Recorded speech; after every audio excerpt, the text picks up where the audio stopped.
Thank you all for joining this webinar. Good afternoon to all our panelists and educators who have joined us today.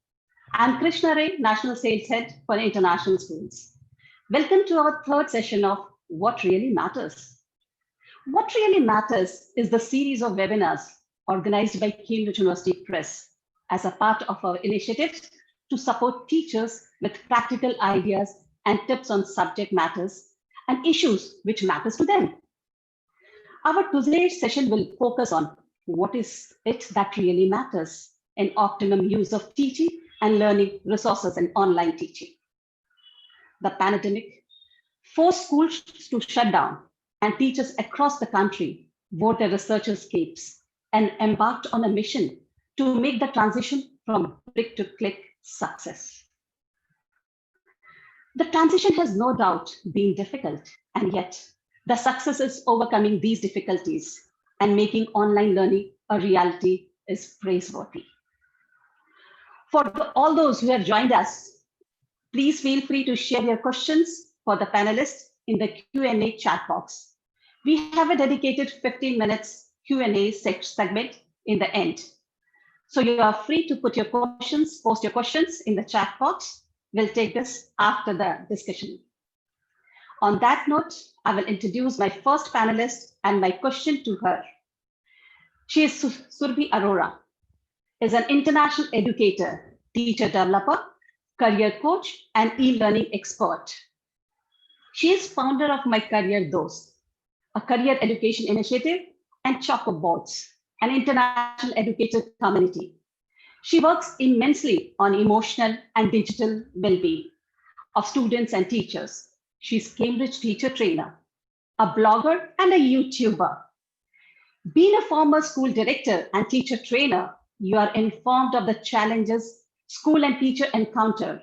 And through your session, you empower teachers by designing countless strategies and used varied resources to ensure increased student engagement and commitment towards learning. So, Surbhi ma'am, my question is, are these strategies valid in distant scenarios too? I don't have only one question, Surbhi ma'am, for you.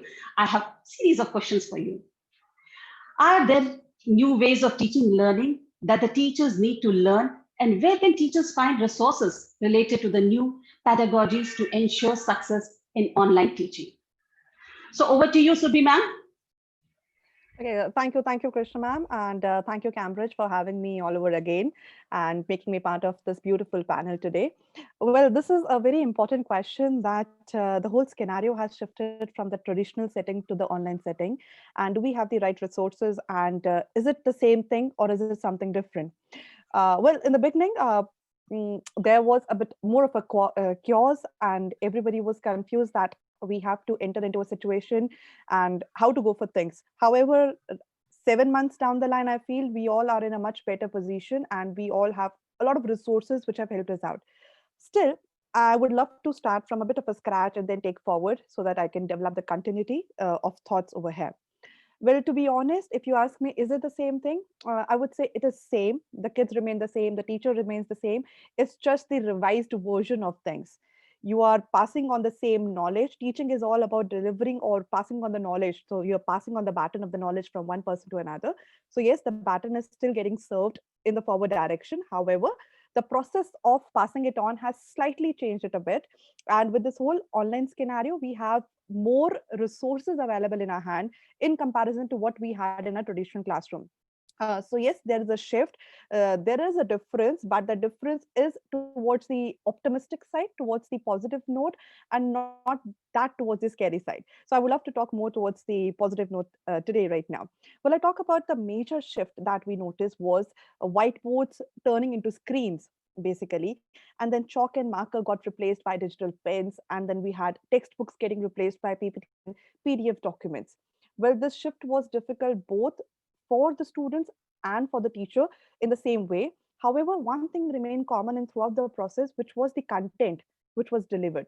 So the content remained the same. If you have to teach them a particular chapter, you are delivering the same chapter only.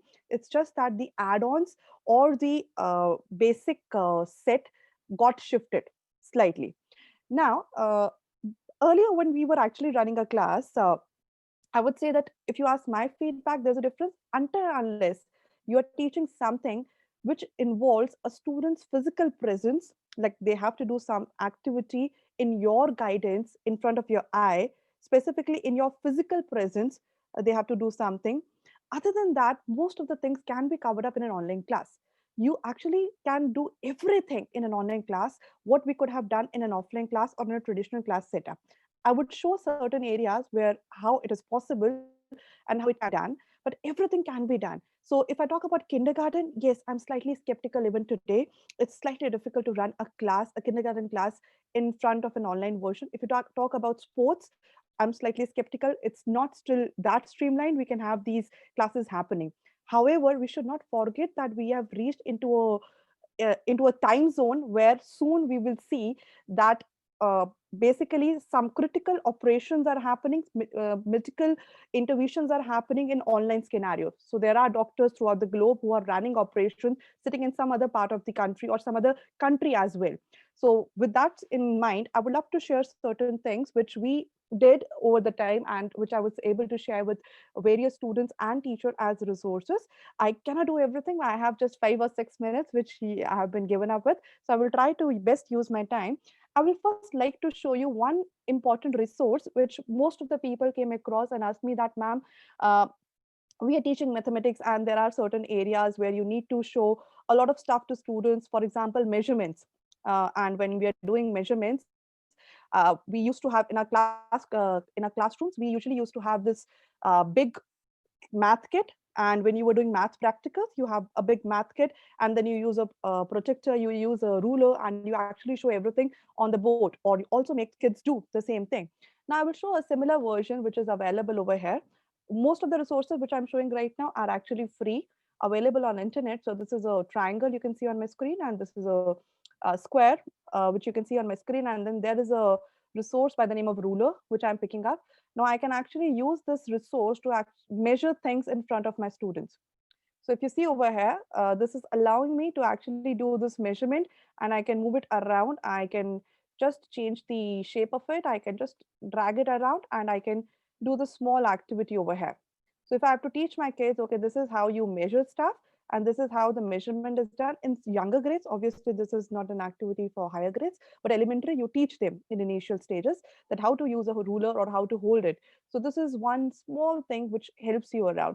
Similarly, you also have a protector. So even if I have to measure an angle over here, it gives me an opportunity to do that. So see, I get this opportunity to measure an angle also. So this whole scenario is actually letting me do this stuff. So somebody asked me where we can find it. This is an open board. It's an open board software. By end of the session, I think we will share all the resources if there are any with you. Now, so this is one way. I will also love to share one more resource. So there are 3 to 4 resources I wanted to show, which I feel makes me feel most of the time that there is no gap left, specifically in this whole online scenario. Now, the second area where I had maximum number of questions with most of the teachers when I was training the traditional teachers to go into an online teaching scenario, that the love they had in checking papers. So as teachers, we have always loved to just put a tick mark and make sure that we're checking papers appropriately and we're giving our feedback to students. And now in this present scenario, we lost that flavor because students were typing stuff for us. They were answering questions by typing them for us. So now this is one again a scenario where we don't want to lose that essence of making them write things, and we want to share our feedback equally. So this is a small thing which we did.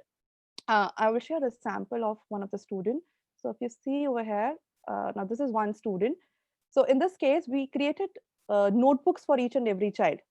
So when you receive a child's document, you just have to share, open up your WhatsApp. So supposedly you are as a teacher, you are asking them to share it on WhatsApp. So while I was training, I would love to step back and also evolve a bit on the thought process. So while I was training, I was able to train teachers from various cadres of the country. So there were teachers working in tier one cities, and then there were people who were working with completely into the rural setup with parents and students who did not have the right resources in hand. So there was no provision of having documents on email. So they had to use WhatsApp as a resource to get documents out of them. So these are a few of the documents which students have forwarded to teachers on WhatsApp. Now, in that scenario, it's very easy. You open up a WhatsApp web, you open up this resource over here in the laptop, and you just transfer the file by dragging and dropping it over here. So this has been collected over a period of 2 months. It was not done in a day. So ultimately, whenever the student is submitting a new document, it gets added up in the sheets later. So the student's document keeps on adding up. So you don't have to go back and worry about that what my child has done progressively in a period of 1 or 2 months. You're actually collecting all this thought process over here in the documents. So this is how we were able to sort out one again a major challenge which we faced, that how to cross check or how to check notebooks, a very basic problem, which I must say. And now going further in the whole scenario, more further into it, I would say there were also one more resource I would love to share. So, screen issue. If you ask me that in a traditional setup you get whiteboard to write, and what about here? So you have again a resource to write in this present scenario also. Now, the second scenario, if you ask me that how do I teach, that how do I check notebooks so that even that matter got sorted out. So there's a provision to it. You just need to know the right tools. Now, the third scenario, that how do I run practicals in classrooms? So that is again one challenging scenario, that I am a science teacher and I want to teach my students through practical approach. I want to give them the real time experience which they could have had in a genuine classroom setting, which we used to have before the COVID situation. So how do we do that? I would love to share one more screen for the same. Unfortunately, the file. Just give me a second. So, okay.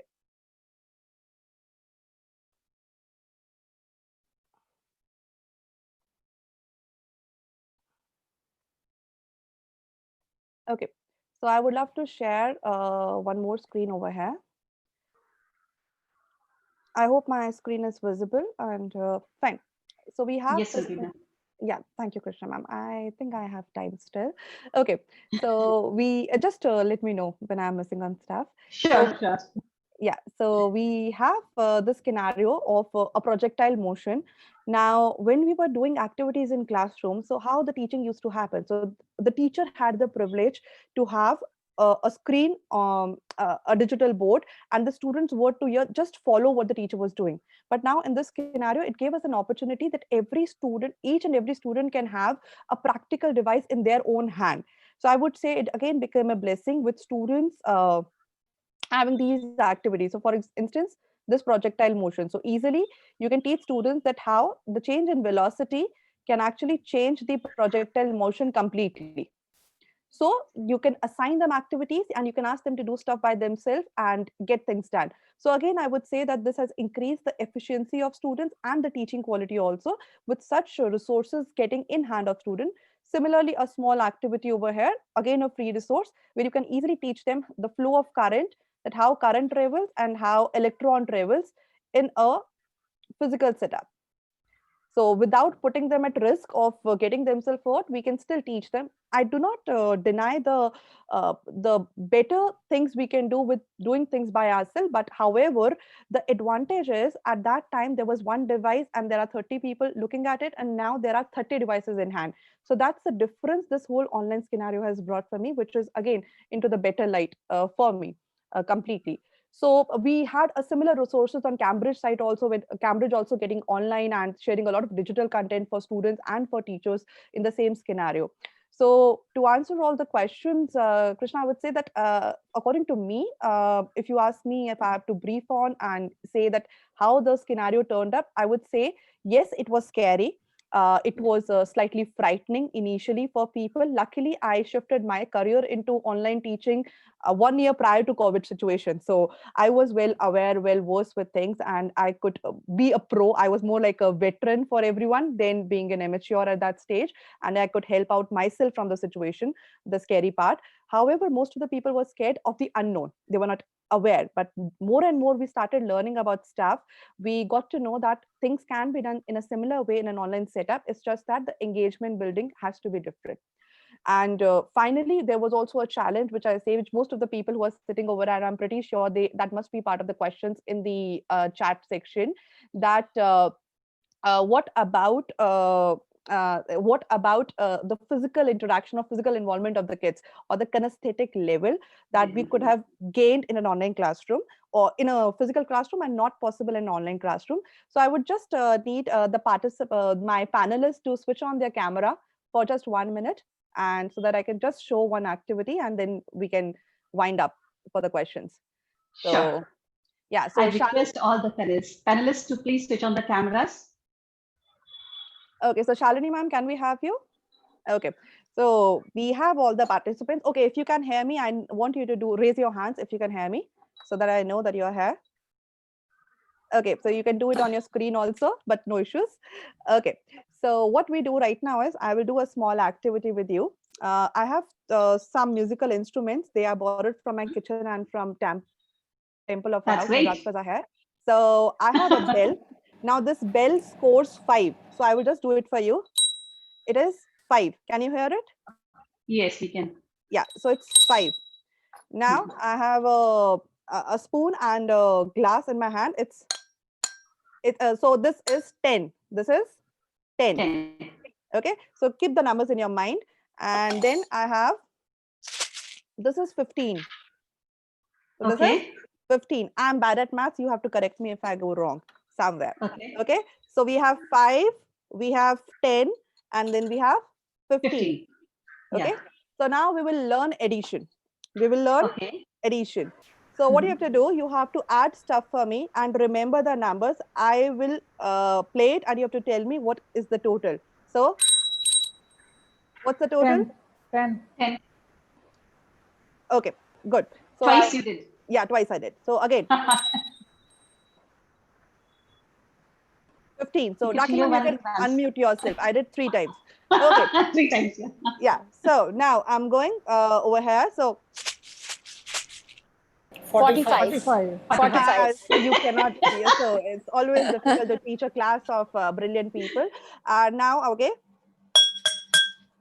30. Okay, so I was smart enough to remember, and you are smart enough to tell me. Now I will do a combination, and you have to find out the right answer. And the person who wins will get a prize from Krishna ma'am. So I don't have anything. I don't have anything to give right now, or we can have some pay cuts. So we have okay. So 1, 2, 3. I'm beginning. Just remember, don't answer. I will finish. I will say start, and I will say stop. So that would be a combination. Thank you, participants. We have panelists also, like people in the attendees also answering us. So, okay, fine. Let's see.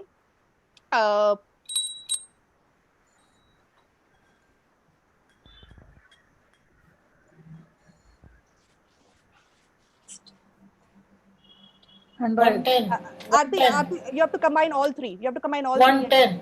100. Okay, 110. I did the bell twice. I did the glass thrice. No, 4 times. And I did the box also 4 times. Now calculate. 110. 110. So it's 80 plus 20, 100, 110. Yes, Harish sir wins. 110. Yeah. So yes, and so do many people in the participant section. I'll take my prize from Krishna ji. Yes, you take your prize from Krishna. Sure, Harish sir, I will definitely make it sure.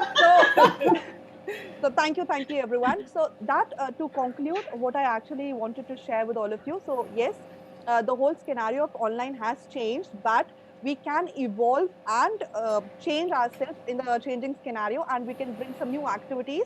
The process will change, but being a teacher, we always have that in our own hand. I have a final statement to make. Whenever you are taking a class, please imagine your complete class beforehand. Because according to me, the online class or any other class, if you cannot imagine what you're about to do, you cannot put it in writing or in front of anyone. So if you go inside the classroom, plan the same way you plan your 40 minutes lesson. So when you're taking a 40 minutes lesson, you sit over there and you make a proper lesson plan, you jot down all the points. In the same way, when you're going into an online class, make sure you make all the 5 minutes or 2 minutes or icebreakers or all the warming up sessions accountable. That will take a lot of time. So that's all. I think I have taken more than the allotted time, and so thank you everyone. And I hope I make. If you have any questions, we can have at the end of the session, I believe. So, sure, we'll take it at the end of the session, Subhi ma'am.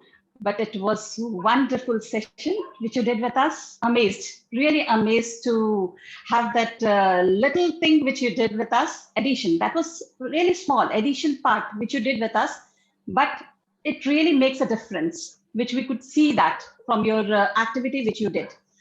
But I'm really amazed to see all these tips and tricks which you all are sharing, and you all are implementing in your classes. That is really commendable. Thank you, Subi ma'am. Now, Thank you. our next panelist is Mrs. Rakhi Mukherjee.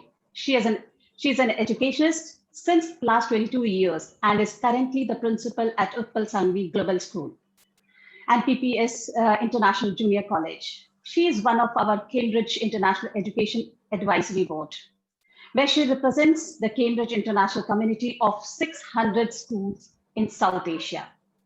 Mrs. Mukherjee is also secretary of MISA. If you don't know what is MISA, I'll just let you know that MISA is an association member for International School Association. This is MISA, and she is the secretary of that. She also has awards like Iconic Leadership Award and Computer Literacy Award for schools to her name. As a school head, ma'am, you try to ensure to provide students with a learning environment that offers a variety of learning resources. And now with pandemic, the teachers are continually researching, rethinking, and re-evaluating ways of bringing back those experiences into online learning as well. So my question to you is, how can we draw upon the lessons learned from the period of transition and apply them to the present moment in the hopes of making the new model of learning impactful and effective? Over to you, ma'am. Rakhi, ma'am. Thank you, Krishna, and thank you, Surabhi. Your session was excellent. I will make it as equally interesting with a lot of examples of how situations are being handled in my school. I would begin by saying the right attitude with a growth mindset is all it takes to embrace this new normal of educating ourselves. As teachers first, handling the learners was a very staged approach. Stage one was to make them accept. Next was to make them explore, and then finally lead them to enjoy the process of learning.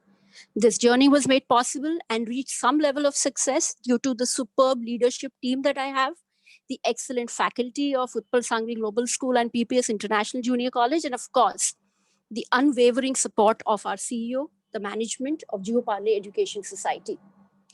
This period of transition was not very difficult as staff were already conversant with technology. But using technology into the classroom and moving the entire classroom completely online are two entirely different scenarios.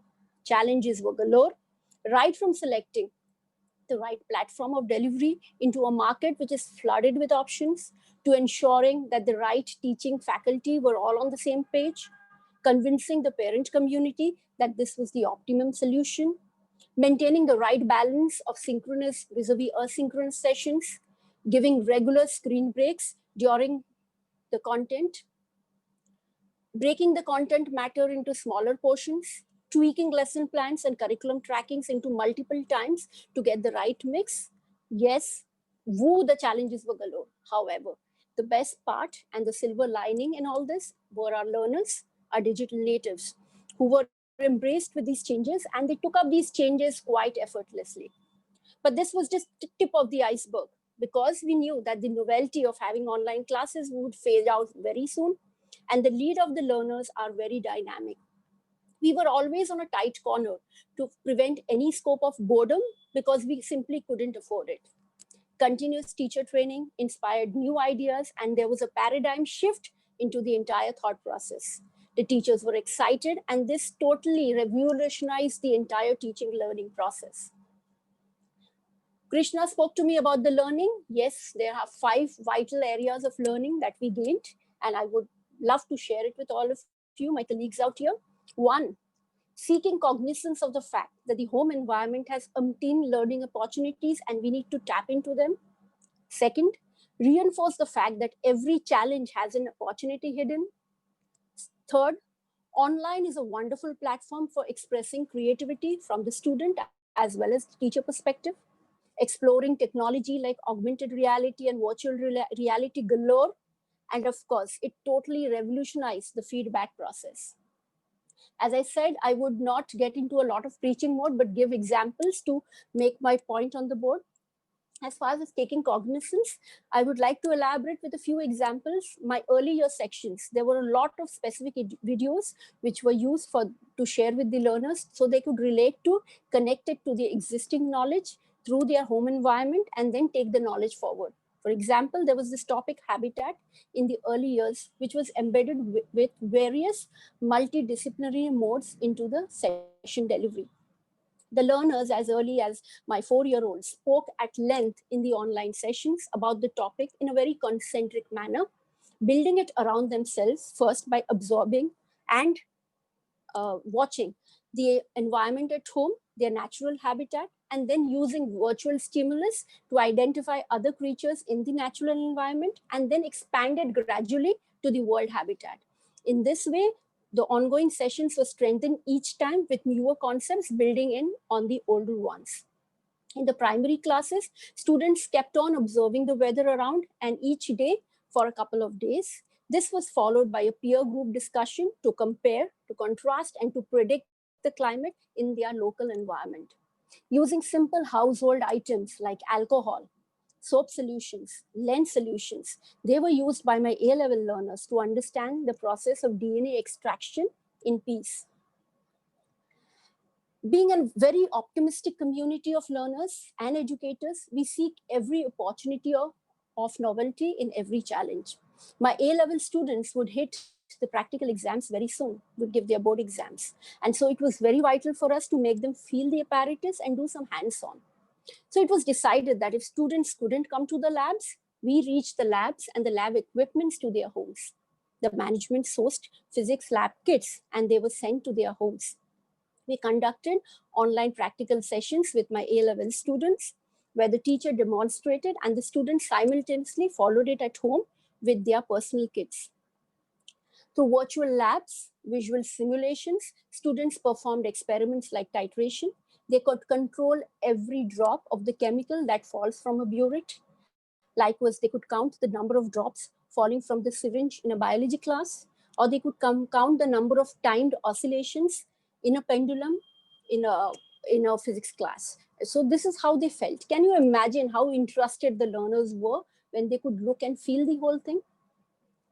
Another important highlight of the online learning was that it gave students and teachers a platform to showcase their creativity. I recollect one such activity where there was the student of mine who was explaining phases of moon, and she actually painted her face partially black to express the mode and get the right mode into a flip teaching class. Another example of interdisciplinary approach, which I recollect right now, was when a drama teacher, she coordinated with the science teacher, and the concept of shadow was very beautifully taught by dramatizing the story of the thirsty crow. My economic students of the higher grades were presented with videos where implementing monetary and fiscal deposits in the COVID times was presented. They were asked to work into a graphic organizer based on how these policies could be implemented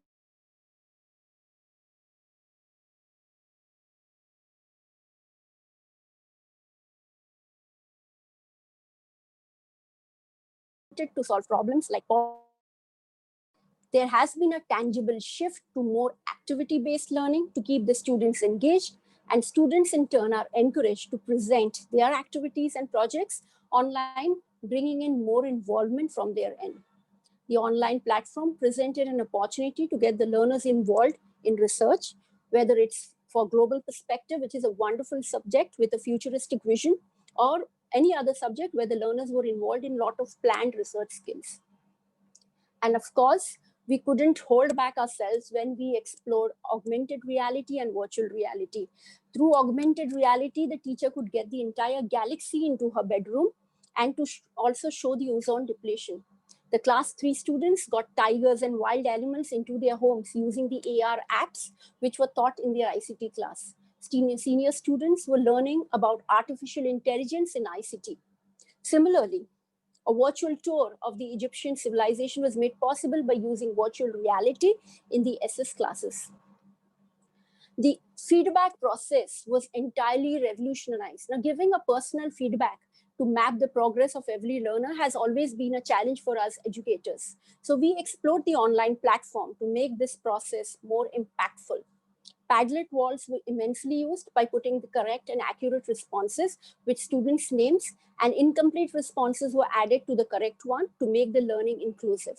For multiple intelligence groups, we used Padlet walls, which created place for the learner to share their feedback on their peer activities with a like comment being available to the learners, and giving feedback through digital reward system where each learner had a dedicated slide. A teacher would add on a star to that page, which was add on to the learner's page. This sticker mode, these simple modes put in a lot of positive reinforcement to the learners. Feedback was also given in the form of voice recording at the end of the ebooks made by the learners. There were other innovative ways of giving feedback, like working on online quizzes, crosswords, word searches, image searches, audio notes, etc., etc., etc., and it was explored galore. To conclude, in a nutshell, this experience has taught us a lot about our resilience and an ability to pivot. And I'm referring to students, teachers, and our school administrators, and of course, my dear parents. I'm confident that many of these innovations and adaptations will be taken and will be going back to your physical schools, and hopefully it is not so distant. Thank you, Krishna. I hope I could answer you. So thank you very much, ma'am. Rakhi ma'am, your valuable inputs were really amazed. I really appreciate the efforts of the teachers, which they have, I'll say that how they have just transitioned that period from classroom teaching to online teaching, how much effort they have taken into that. So really, it is like, I really appreciate all this, the work which you all are putting in and your inputs. Really, ma'am, it's going to help the other teachers and the people here on our webinar. Thank you very much, ma'am. Thank you.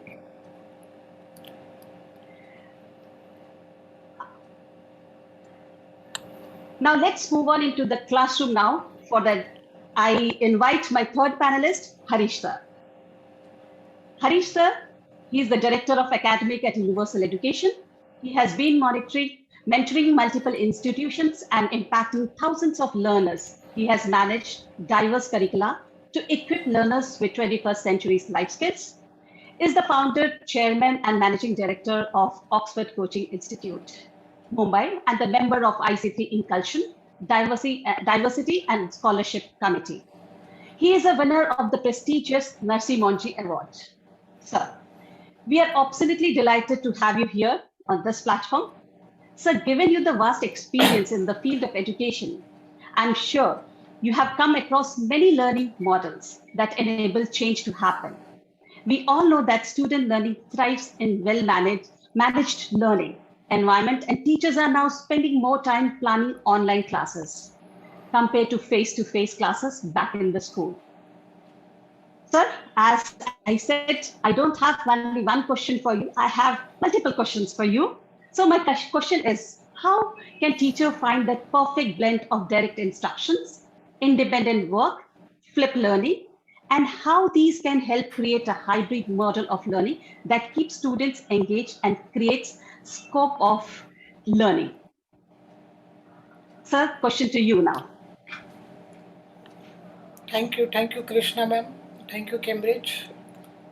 And I also thank our chairman, Mr. Zizas Lal, and our director, Ms. Pinky Pujara, for giving me this wonderful opportunity.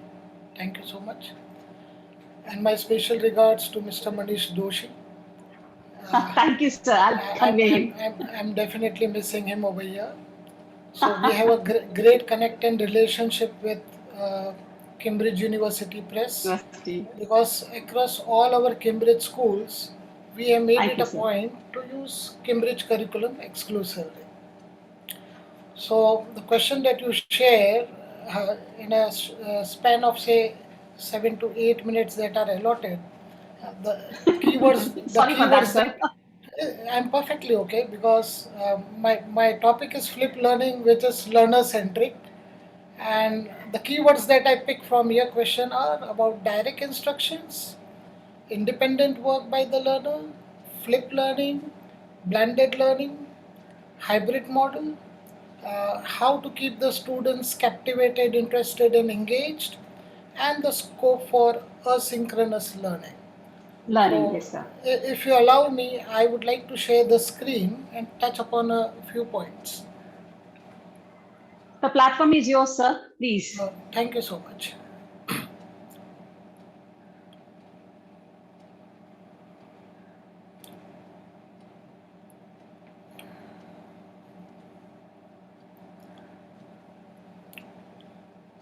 So, a very good evening to all the educators who are present.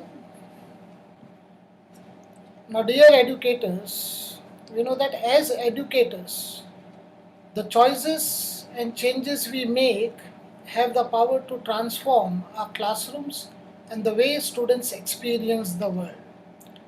Already uh, we had the opportunity to hear Ms. Aurora. We also heard Ms. Mukherjee, and I'm really impressed and overwhelmed that they are actually doing great work in their spaces.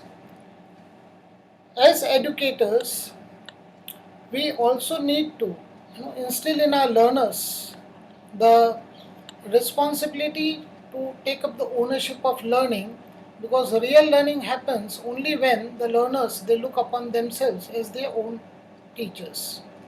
So this is the time when we need to ensure, whether it is student or the teachers, that we are making the meaningful and motivational use of technology. So one of the areas I need to address is hybrid learning. So hybrid learning, in one context, it means maybe the online learning, which also has a scope for face-to-face learning. Like as you mentioned, I am part of IC3 movement, and we run IC3 Institute, where there is a year-long online training, but the learners are expected to physically attend different universities, and there is weekly on-site learning embedded in it. Now, this type of learning model, which is online majorly and some component of physical learning, on-site learning, is one model of hybrid learning. But in the current context of COVID-19, hybrid learning, we already see that those countries which have opened up, like our Dubai schools, if I talk about, they have opened up the schools, but not all parents are willing to send the learners to the schools. In such a situation, the school is working on a hybrid model where the teachers are offering physical learning environment also, and the online learning model is also available. So this is another form of, say, hybrid learning which is relevant in the current scenario. Next is blended learning. So I would say before the pandemic, in fact, all schools have been offering blended learning, because blended learning is majorly a face-to-face classroom learning model which integrates technology, digital learning or e-learning. But in the current context, we can see that face-to-face has majorly taken backseat, and we can see there are a lot of online and digital resources that have captured the major learning space in the current situation. Now, the major question that I need to dwell upon today is flip learning. Now, this is very much different from hybrid learning or blended learning. Now, when we talk about flip learning, we are flipping the responsibility of learning upon the learner. So, if we look at a traditional learning environment, we know that teacher used to be the sage on the stage, and it used to be a theater model of teaching and learning environment, and students were assigned at the end of the lesson, at the end of the day, students were assigned some homework and activities. So what used to happen is the easier stuff was catered to in the class by the by the sage on the stage, and the difficult components, when we talk about Bloom's taxonomy, was handed over to the learners to be done as homework activities. And there they faced that major challenge that in case they had any doubt, there was no presence of a physical teacher. So educators over years of deliberation and research came up with a new model which is called flipped learning model. So now the entire the learning environment has been flipped. So what happens now is the teachers curate the lesson that they used to conduct in the class and they send it to the learners in advance. So these lessons can be shared maybe a week in advance, or the previous weekend, or a day before. So the teacher is already sending the content to the learner, and the learner at his own pace has the liberty to access the content sent by the teacher. So here we see that now the ownership is shifting on the learner. And in class, in classroom activities, we see that the theater mode of sitting has now transformed into a conference type of sitting or a collaborative sitting, and we see that the teacher is just standing next to the learners as a guide by the side. So here if we will see, so the direct instructions this is the scenario of direct instructions. Now this has moved from group learning to individual learning space. So the direct instructions, the lecture mode has moved from group space to individual space. And this group space is then transformed into a very dynamic, interactive learning environment where the learners, whatever learning or prior knowledge they have gained, they work upon it, facilitated by the instructor, by the teacher, and in class, the students get opportunity to collaborate with peers. They are able to apply their learning and build upon their concepts. So that's why it states here that now the facilitator is just a guide by the side and not a sage on the stage. So now how do you plan as a teacher your flip lesson? And the thought is maybe in physical school your class say used to be of 40 minutes, and suppose particularly for higher grades if you are running a class of let us say 1 hour 60 minutes, then how do you propose to plan your lessons? Now that may vary from school to school, okay, from subject to subject, from the level of technological advancement or of level of each campus, and of course it also depends on the competence of the teacher, the passion of the teacher, and the level of the student. So there are many factors which will play parallelly to decide the actual time wise structure of the lesson. But broadly speaking, what we can do is, as a teacher, as an educator, where I feel that the first thing that you need to do is set your learning objectives. So when you are setting your learning objectives, you have to break your learning into three parts.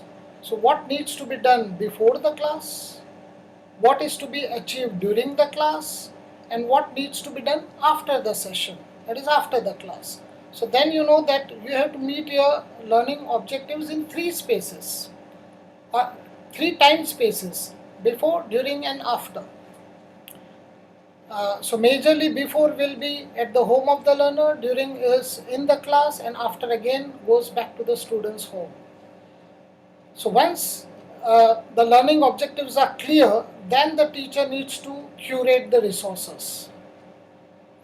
So when it comes to curating the resources, the teacher has to keep in mind that what resources are to be sent to the home of the learner and what resources are to be used in the class.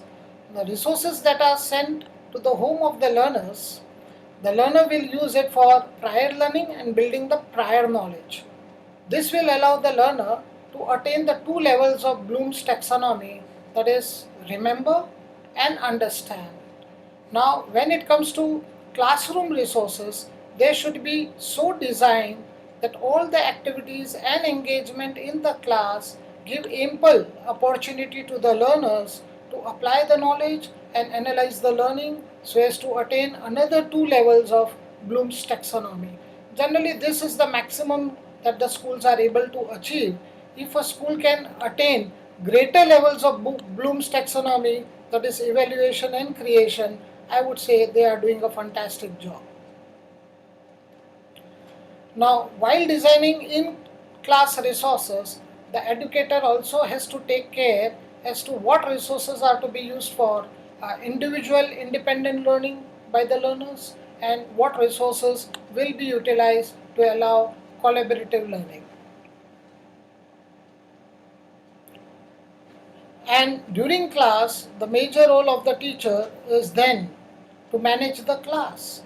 Okay, so now the flip learning is taking place within the classroom, whether it is face to face or whether it is virtual. So in that case, now the teacher will have to facilitate the learning process, observe the students working individually or in groups, informally assess the learning, and give feedback from time to time to keep them motivated and to give them scope for constructions and corrections. And then after the class session, the teacher has to also plan some home assignments and projects. So now we know that globally, now there is a lot of discussion about project-based learning. So maybe I'm not sure if for a single lesson it will be feasible for a teacher to propose projects, but over a series of lessons which can be consolidated together, a project can be initiated or it can be suggested and given to the learners, and partly it can be touched in school, in class, and then the majorly it is carried forward at home. So this way the students will be able to touch the final two levels of Bloom's taxonomy, that is evaluation and creation. But in order to do it in a structured manner and in a successful manner, remember the teacher has to be on it 24/7. You should be a passionate teacher, you should be a dedicated teacher, you should be a skillful teacher. But what is more important of all these things is you should be a teacher by choice and not by chance. So there should be that willingness to serve the student community. So now when it comes to the first level when of flip learning, when you are sending material or activities to the learners at home for building prior learning and prior knowledge. So there has been a myth or misconception that flip learning means the teacher sends the video to the students at home to view, and then the student comes back to the class and then the student conducts the class. So I think the previous plan has clearly broken that myth. So when it comes to asynchronous learning at home for building the prior knowledge, it can be your textbook. The teacher can ask the student actually just to read the textbook. There is no need of any video. Or maybe some online video link can be shared, YouTube video can be given.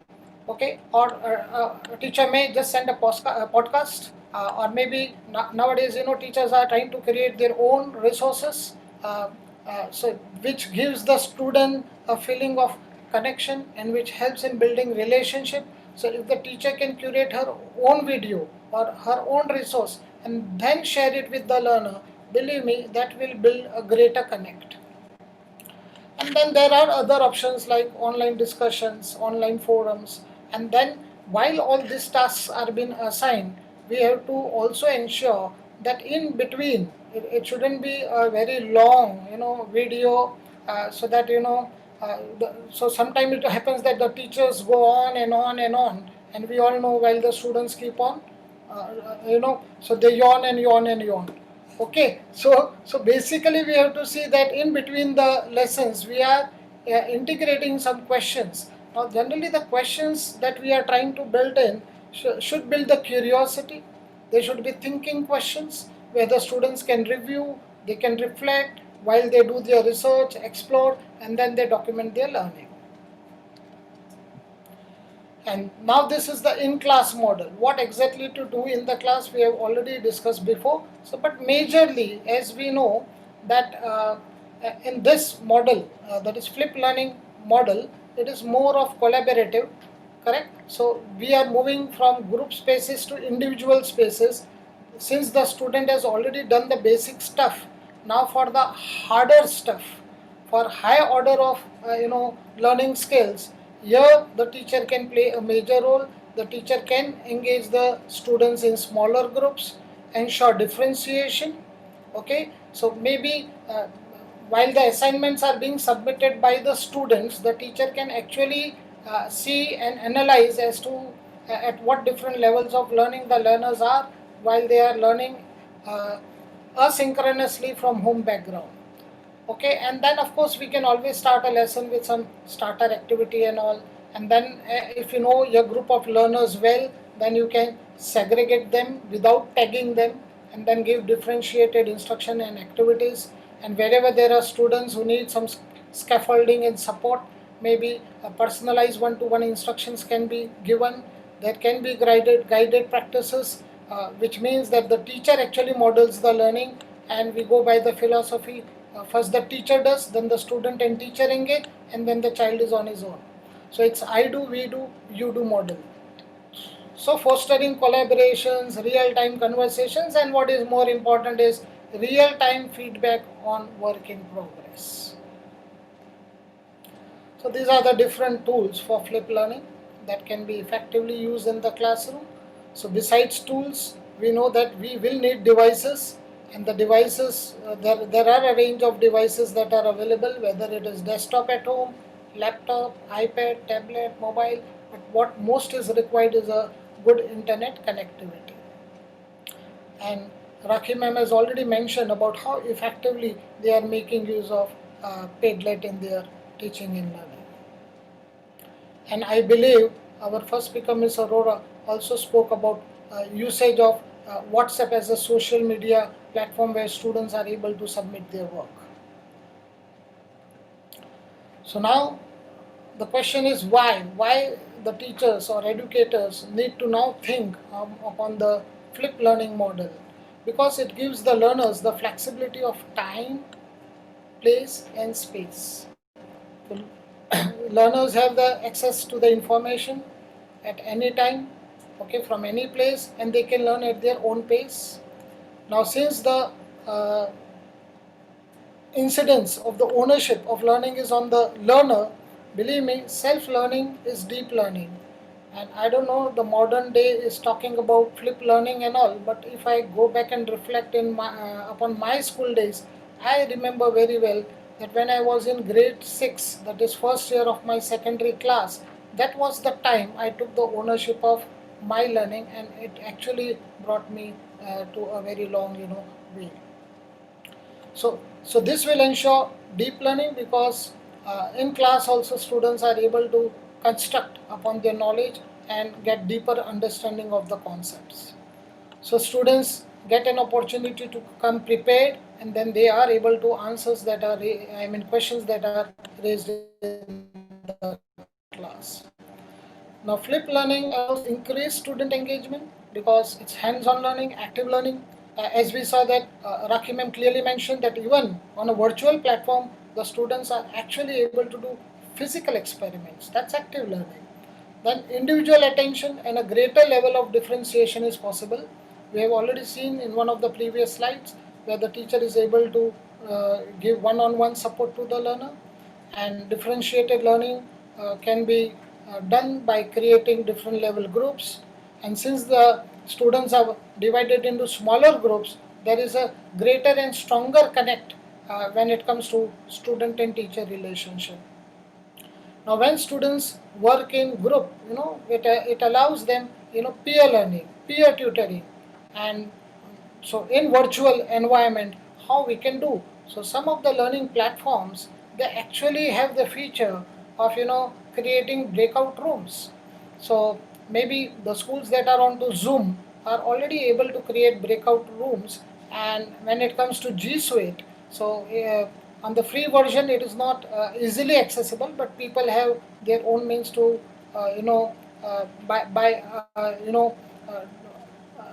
alternate means, they are able to create breakout rooms. But schools that are going with the enterprise edition of G Suite are able to create breakout rooms.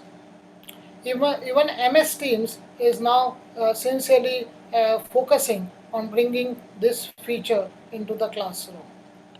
And positive and corrective feedback from teachers and peers definitely keeps the learners motivated.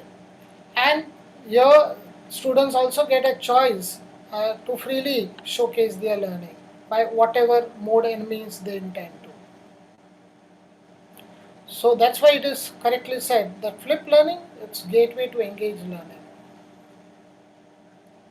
That's really So, nice, sir. yeah, so dear educators, I would say if you have still not embarked onto this model of teaching and learning, okay, so maybe you can begin with one lesson or maybe one unit of a lesson. Try it out, and we should never shy away from committing mistakes. And as educators, we should be the role models, and we all know that a journey of 1,000 miles begins with a single step. Thank you so much. Thank you, everyone. Thank you, Harish, sir. Sorry, sir, I made all the panelists that here to learn and prepare for the session. I know that you lend your ears when it comes to resources and what is to be implemented in your classrooms and in this stage, in this time, in the teaching practices. Thank you very much to Sir and Rakhi ma'am and Surbi ma'am. Now, my last and final panelist for the session is Shalini madam. She is math educator and examination officer at Indrapuram Public School, Indrapuram. With over 2 decades of experience in school education, she has tried to find novel techniques to facilitate robust and pragmatic education for her students. She is a SDG, Utpal advocate, MI teacher, Flipgrid certified educator, and Walklet community member and leader. Please correct me if I'm wrong. She is also a very active member of Cambridge Teachers of Tomorrow community. Thank you, Shalini ma'am. Please, you can start, Shalini ma'am. Over to you. Thank you, Krishna ma'am. Sorry. Thank you, Cambridge. Am I audible? Yes, Shalini ma'am. But thank you. Yeah. But first you have to listen to my question. Okay. That's it. Okay. What are the best ways to build teacher communities as a learning resource that enables continuous connection and collaboration amongst teachers locally and globally? This is my question to you, Shalini ma'am. Please go ahead. Thank you, Krishna ma'am. And thank you, Cambridge, for inviting me to share my journey through this transition from brick to click. And I hope my personal experience will help other teachers to come forward and learn from each other. So I have prepared one presentation. Please allow me to share my presentation. Sure.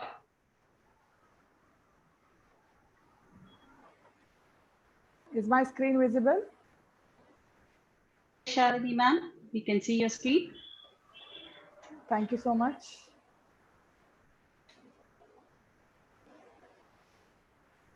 If we teach today as we taught yesterday, we rob our children of tomorrow. This is something that all educators learned starting this academic year.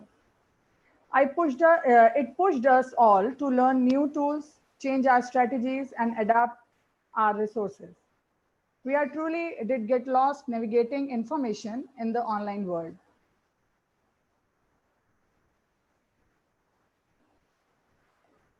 Today, I can proudly say that I am a Wakelet leader, Flipgrid certified grid guide, Microsoft innovative educator, and the guru on Cambridge Teachers of Tomorrow community and more. We all change the challenges to opportunities. Even teachers with no prior experience of online teaching face limitations at home, connectivity issues, showed great level of determination and succeeded in connecting with their students through different tools to keep them engaged. These badges are very close to me as they represent my journey in the last 7 months. But how did this happen? Who helped me and how did I, like many other teachers, achieve this? It is perfect the way it is. So let's talk about this.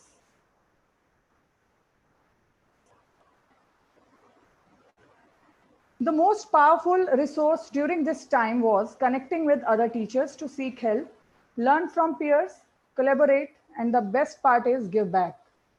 I want to focus on how through communities like Teachers of Tomorrow, teachers came together to learn from each other and use technology for good. As we move to remote learning, the connection between teachers and learners is extremely valuable and important. For me, peer collaboration is important not only for learning, but also social emotional well-being also. When I started creating my, when I started creating my strategies for remote learning, I realized other teachers would be struggling just like me. So I started penning down my thoughts in an article and shared it on Cambridge Teachers of Tomorrow and YouTube. Whatever I explore, I shared it with others in the form of PPT, Twitter posts, or articles. I got lots of comments from other teachers on how it helped them. And the best part again is that they started sharing their experiences too. I want to encourage other teachers to take chance, share it in any format you are comfortable with, and I'm sure that someone will find it useful.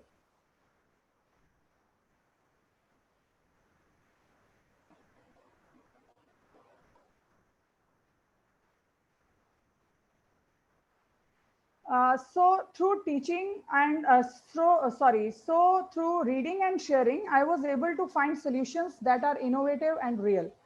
Every educator has a different teaching style. So I got a glimpse of what methodology and approaches other contemporary educators in my field are adopting. So I was able to narrow down on tools and platforms that best suited needs of my learners and me. These communities helped me navigate through the bombardment of tools. I introduced my students to new tools and websites, which helped them in contributing positively to their own learning. I encourage my kids to employ all sorts of innovative technology while doing activities. This would make them more confident in the tech era. I'm sharing some examples with you all. We have done many activities in the classroom with the help of these tools. This is 3D Bear. This is Pixton.com. My children created comic strips. This is Mentimeter. I usually take this tool in the starting of the session to create engagement and interest. This game I have made, this is a math car race. So 4 people or 4 teams can play together to solve all the questions. You can change the level of the questions according to the standard. This is Jamboard. I used it for especially for translation and reflection chapter. This is Padlet. We have done many activities on Padlet. This is one example from the game which I have created for the kids, that is bingo. Like we people play tambola. So I made this game for times table and shapes. Ridhima ma'am, could you please share the link in the chat window? There you can find all my articles where I have mentioned all the tools and all the activities which I have been taking in my classes. The third most important point is collaboration. Through virtual seminars and conferences, we can get the opportunity to connect to a multi-load of like-minded people and share our knowledge as well as learn from their experiences. Through technology, educator can create global community of practice that enable their students to collaborate with students around the world. Today, we can conduct competitions, attend seminars without buying train or plane ticket. Educators can collaborate far beyond the wall of your school. Educators are no longer restricted to collaborating only with other educators in their schools, but now they can connect with other educators and experts across their communities or around the world to expand their perspectives and create opportunities for students' learning. So be open. Today, we can take virtual sessions in other schools to create curiosity and engagement during these times. I have taken this session at Bodhi International School, Jodhpur, on eliminating math phobia for the students. We can also participate in different competitions and challenges to motivate our kids also to be active in such learning. I participated in T4 Education Challenge, where I got selected among top 100 educators for sharing solution on global issues. So my idea was to promote SDG 4 and 5. In this way, I can motivate my kids also to participate on online competitions. Along with it, I got an opportunity to be among global educators for sharing my lesson plan on mathematics. So technology made it possible for me, or I can say for many of us, to connect globally. We have presented on global platform of Classroom Connection with District Summit 2020 from India, where this is, yeah.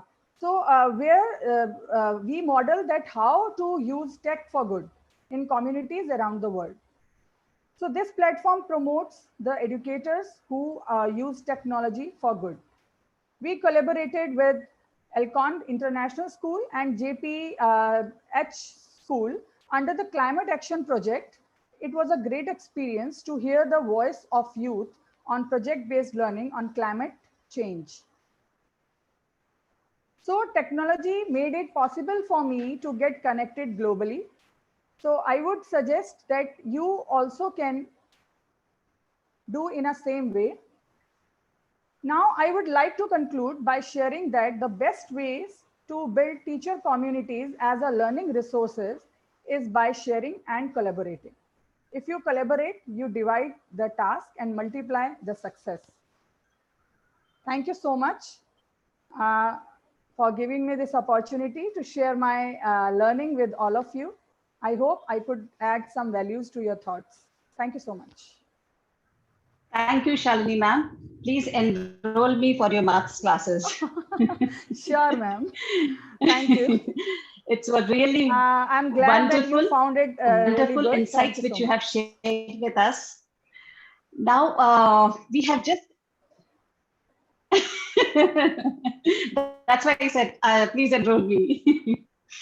So actually, we have extended our time because we wanted to take, there are plenty of questions in our chat box. So we wanted to have those questions to address. So we have extended there 15 minutes. So please be with us. We will be taking few questions. So straight away, I'll dive to the question. Our first question is from Rashmi ma'am. She's asking, could you tell some effective and encouraging tips for the primary section as it is online teaching and learning going on? Rakhi ma'am, this question is for you. Sorry, I missed the connect. Could you just repeat? I was actually answering your message. Yeah. Could you just repeat the question, please? Yeah. Actually, Rashmi ma'am is asking, she's asking, could you tell some effective and encouraging tips for the primary section as it is online teaching and learning going on?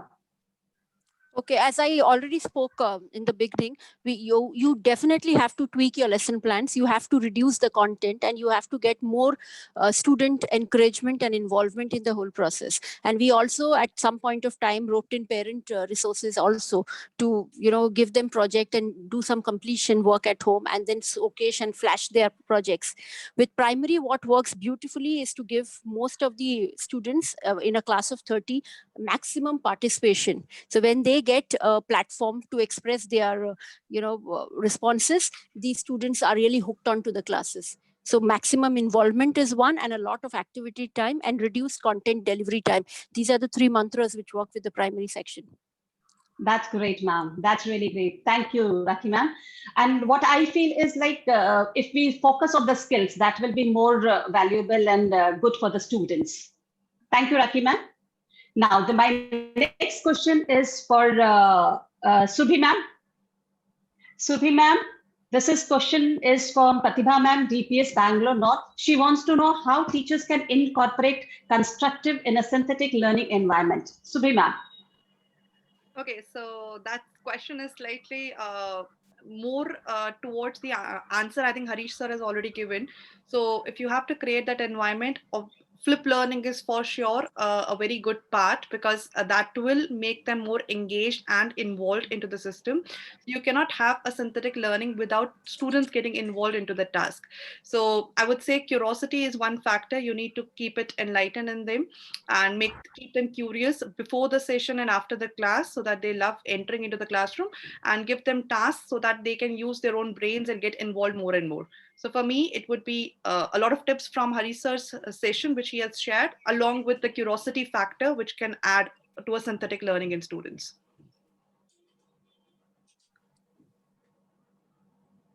I hope, Krishna ma'am, I've answered your question.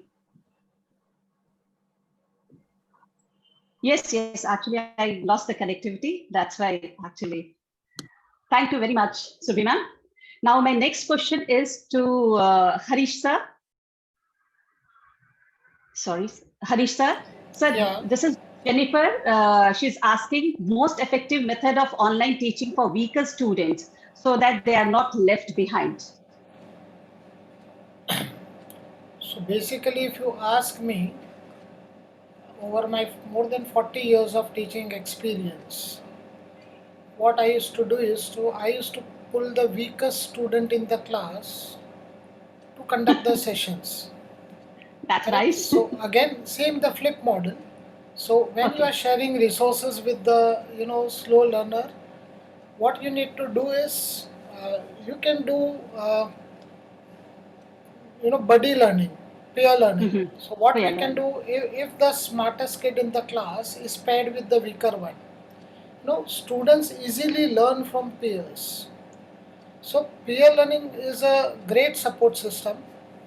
Correct. Okay. So generally, this underperformers, they generally shy away from the teachers. There is Mm-hmm. some inhibition, but with their peers, they can easily connect, collaborate, and learn.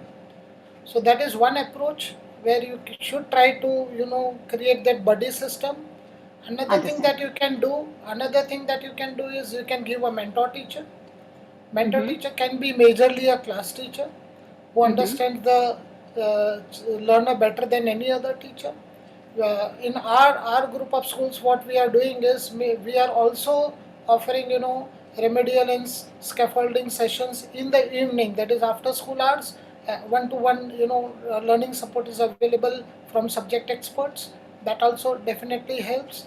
And the first point that I said, where the student is engaged in flip learning model, where the child is encouraged to conduct a session in the class, and the teacher and maybe the buddy, they stand there as support, giving prompts, okay, and at the end of the process making the child realize that even he or she can actually do the teaching part.